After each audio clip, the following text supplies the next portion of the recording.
こんばんは、ゆうかです。今回は前回投稿した動画の続きではなく、11月12日から15日まで開催されていたガンプラエキスポ2020の方に行ってきましたので、そちらのレポートと購入したキットを作っていきたいと思います。まずはイベントのレポートです。新宿住友ビル三角広場で開催されていたんですけれども、入り口までの案内が見つからなくて、たどり着くまでちょっと迷子になってしまいました。入場する前に少し待機列があったんですけれども、床に5番の目のように養生テープが貼られていて、ソーシャルディスタンスが取れるようになっていました。そこからは数人に分かれて入り口に進みます。入り口に入るとオープニングムービーが流れていました。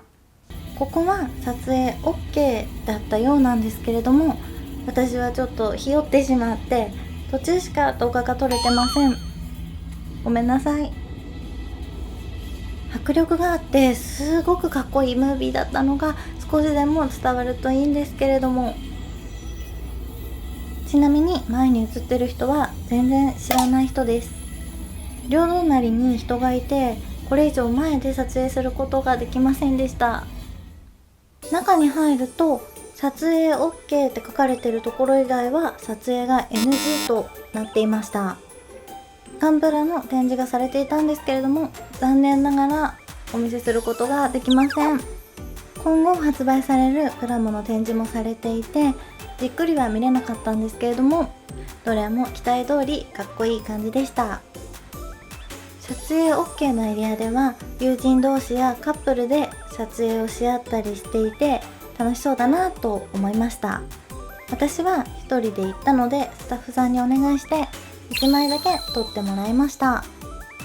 物販は人気だったリアルグレードジオングはすでに売り切れていて買えなかったので、ちょっと悲しかったんですけれども、お目当てだったこちらのガンプラエキスポ限定ハイグレードガンダム G40 クリアカラーを購入することができました。ここからはこちらのキットを作っていきたいと思います。それでは制作スタート。それでは早速開けていきます。ランナーは1、2、3、4枚です。説明書は1枚綴りです。これで終わりかと思ったら、そこに1冊冊子が入っていました。こちらはガンダム G40 の開発に携わった方のコメントや制作ラフや設計図などが書かれています。すごくテンションの上がる一冊になってます。ランナーを並べてみました。今回のランナーはクリアとグレーで色違いのものが入っています。どちらか選んで作れるようです。私は説明書の指示通りに作ってみようと思います。それでは説明書に沿って進めていきます。まずは頭です。パーツも少ないので難しいところはないんですけれども、なんだかはまんないなと思ったらパーツが曲がってしまいました。中のパーツで完璧に折れたわけではなかったので、どうにか修復をしてこんな感じにできました。頭頂のピンクのシール部分はメインカメラの可動ラインを示していて、 G40 はライン上にメインカメラが動くようになっているようです。次はボディです。このキットでは再現されてませんが、コアファイターが本体の後ろからドッキングした後にノーズとランドセル部分が折りたたまれるというギミックが考えられているようです。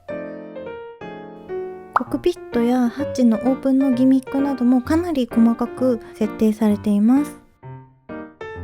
難しい箇所もなくあっという間にできました。すごくかっこいいデザインですよね。なんだか車のフロントライトの部分に似ているように見えます。次はバックパックを作っていきます。設定ではコアファイターの一部となっているんですが、キットでは分かれているようです。ボディとくっつけてこんな感じにできました。シンプルだけどかなり細かい作りになってるのではないでしょうか。ビームサーベルは通常下向きで使うときは上に上がったものを引き抜くようにして使うようです。続いて腕を作っていきます。腕のパーツで注目すべきが肩なんですけれども、ビームサーベルを引き抜く動きができるように可動域が広く設計されています。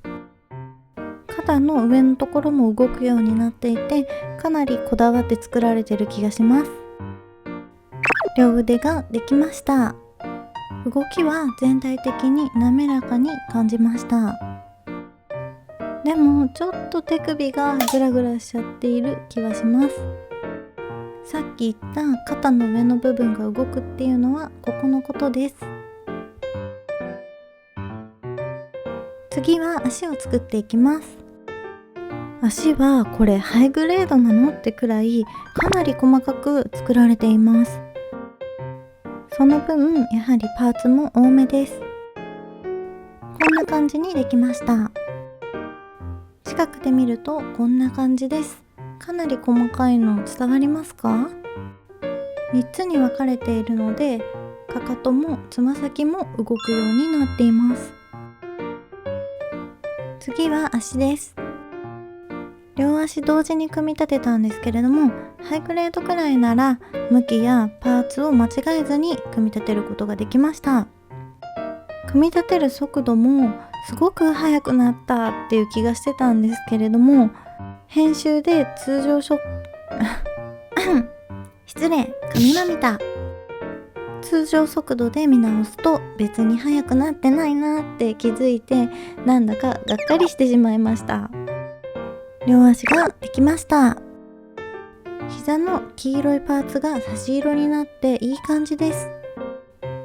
可動域は膝はこんな感じで結構曲がります。足首もこのように可動域が広いです。あまり動かしすぎると外れてしまいます。最後にスカートを作っていきます。ここはパーツ数も少ないのでささっと作ってすぐにできました。上半身もくっつけたらガンダム G40 の完成です。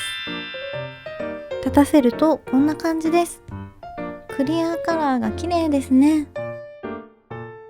可動域はというと、頭は結構上までぐっと上がります。腕は動かし方がちょっとぎこちないんですけれども、結構広く可動域が設けられています。いろんなポーズができそうですね。腰も少し動きます。あとは足ですが、前後にどんな感じに動くかなと思って遊んでいたら、ここのパーツがなかなか元に戻ってくれなくなってしまいました。私の作り方が甘かったのかもしれません。作りとして独特なのがこのすごく短いスカートなのではないでしょうか。これは膝を動かした時にフロントアーマーが邪魔にならないように動かないようなデザインになっているようです。説明を読むまでおパンツ丸見えとか思っていたのは本当にごめんなさい。この作りのおかげでかなり可動域が広いのがお分かりいただけるかと思います。背中のスラスターもこのように動かすことができます。武器を持たせてポーズをつけてみました。プロダクトデザインのリアリティと美学を追求した本物のガンダムということで、すごくスタイリッシュでかっこいいですね。と、ここで秘宝です。ビームサーベルを持たせようと思って抜いたら根元から取れてしまいました。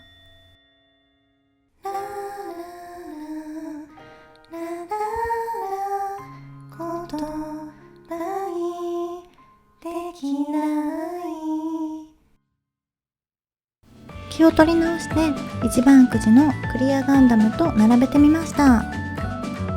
一番くじの方はエントリーグレードなので随分作りが違うんですけれども、デザイン上も作りが違うことがお分かりいただけるかと思います。好みは人それぞれですが、皆さんだったらどちらのガンダムに乗ってみたいと思いますか？私は説明書を見ながら妄想して G40 の方がちょっと乗りたいなって思いました。というわけで今回はこちらのガンプラエキスポ限定ガンダム G40 を作りました。こういう限定品は行った思い出になるので書いてよかったなと思います。私は3日目に行ったので入場特典はこちらの赤いガンダムだったんですけれども、こちらは今後ライブ配信で作っていけたらいいなって思っています。今回移動のリスクや人混みを避けるために楽しみにしてたけど行くのをやめたという方もたくさんおられるかと思います。私も心配だったんですけれども、チケットを事前に購入してしまっていたのでじっくり見ることはやめて早足で見てきました。こういったご時世なのでしょうがないとは思うんですけれども、全力でイベントを楽しむためにも早くいつもの日常に戻ってほしいなって思いました。珍しくちょっとしんみりしちゃいました。最後まで見てくださってありがとうございます。この動画がいいなと思ったらぜひチャンネル登録とグッドボタンをお願いいたします。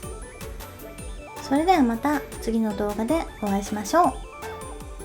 バイバイ。